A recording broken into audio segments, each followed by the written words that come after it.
नमस्कार। हमारा दावा है कि शिवराज सिंह जी का 5वीं बार मुख्यमंत्री का शपथ लेना बिल्कुल असंभव है।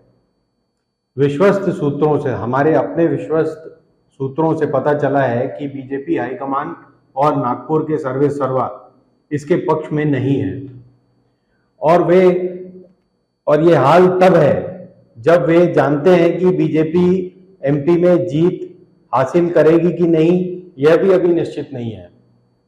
तो प्रथम तो जीतना ही मुश्किल लग रहा है और द्वितीय अब लोग शिवराज सिंह की अकल और शकल दोनों से आजीज आ चुके हैं। जनवरी से शिवराज को हटाने का और ज्योतिरादित्य सिंधिया को सीएम बनाने का लगातार प्रयास चल रहा है, अटकलें लगाई जाती रही हैं, लेकिन शिवराज किसी तरह अपनी कुर्सी पर बने रहने में सफल रहे हैं। इसका एक प्रमुख कारण यह रहा है कि शिवराज इस वक्त एमपी के सबसे अमीर पॉलिटिशियन हैं, माने जाते हैं, क्योंकि वो 17-18 साल से सीएम है।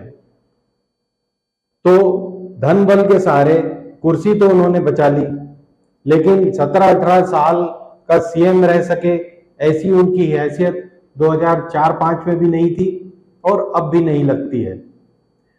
जो राजनीतिज्ञ इतने वर्षों तक निर्बाध रूप से सीएम रहा हो, उसकी एक नेशनल इमेज होनी चाहिए। शिवराज की नेशनल इमेज तो क्या, एक स्टेट इमेज भी दिग्विजय सिंह और कमलनाथ के मुकाबले की नहीं लगती है। ये बीजेपी के पर्यवेक्षकों को ऐसा लगने लगा है, साफ दिखने भी लगा है।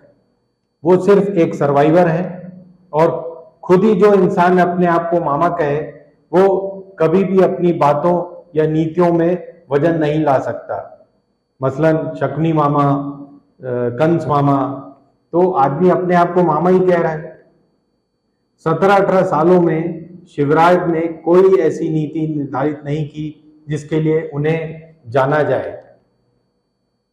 बिजली, सड़क, ट्रांसपोर्ट, हेल्थ, एजुकेशन, किसी भी सेक्टर में कोई भी अभूतपूर्व योगदान उन्होंने दिया हो तो आप मुझे बताएं। जैसा नितिन गडकरी ने रोड ट्रांसपोर्ट में दिया है महाराष्ट्र में भी और अभी नेशनल लेवल पे भी, या जैसा अरविंद केजरीवाल की टीम ने एजुकेशन में किया है। और ये वो स्टेट है एमपी जिसने देश को ईजीएस यानी एजुकेशन गारंटी स्कीम और मनरेगा जैसी योजनाएं दी हैं यहाँ के ब्यूरोक्रेट्स ने। मामे जी का योगदान सिर्फ शादी ब्याह रचाने और बेरोजगारों को 1000 रुपए भत्ता बांटने तक ही सीमित रहा है।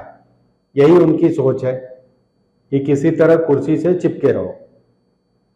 जब मामा शिवराज सत्ता में आए थे तब एमपी के ऊपर, मध्य प्रदेश के ऊपर करीब 20,000 करोड़ का कर्ज था और अब जब उनके विदाई का समय आ गया है तो वह 3,31,000 करोड़ का कर्ज छोड़कर जाएंगे।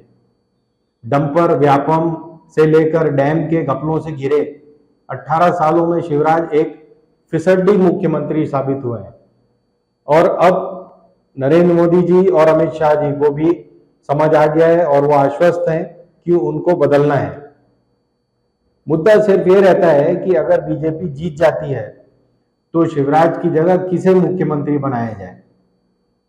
नागपुर सिंधिया के पक्ष में है और अमित शाह को सिंधिया फूटी आंख भी नहीं सुहाते हैं। नरेंद्र सिंह तोमर, नरोत्तम मिश्रा और बीडी शर्मा जैसे कई नाम, विजयवर्गीय भी हैं, उनमें कई नाम उछले हैं पिछले कुछ समय से। और लेकिन बीजेपी का ये चलन रहा है कि वो खट्टर, साहू या बम्बई की तरह किसी भी प्यादे को मुख्यमंत्री बना सकती है। लेकिन हो सकता है कि इस बार जनता के मन में कमल का विकल्प कमलनाथ हो। धन्यवाद। हिंदुस्तान जिंदाबाद।